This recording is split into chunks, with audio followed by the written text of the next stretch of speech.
¿Me filmás? Por favor.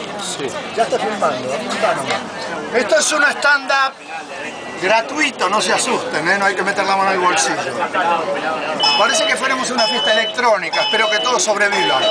Mañana es 2 de abril, fecha de Malvinas, para los que se acuerden, y les comento 5 puntos de las condiciones que como turistas van a tener que obedecer ustedes cuando viajen a Malvinas. Dice así el papel que reparten las autoridades británicas: la manutención del cementerio militar argentino en Darwin corre por cuenta de la Comisión Argentina de Familiares de Caídos. Las placas personales o los objetos conmemorativos deberán tener características apropiadas.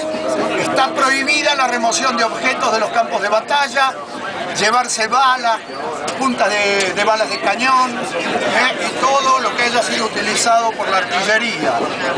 Por favor, esté consciente del hecho de que agitar o mostrar en forma pública una bandera argentina en cualquier lugar de las islas Falkland podría causar alarma y angustia. Por favor, absténgase de hacerlo para prevenir molestias e inconvenientes innecesarios. Está prohibido escribir o pintar nombres, unidades militares u otros graffiti en piedra de los sitios de combate o en los monumentos conmemorativos, y el hacerlo podría traerle consecuencias penales bajo las leyes de las islas Falkland. Gracias por haber escuchado.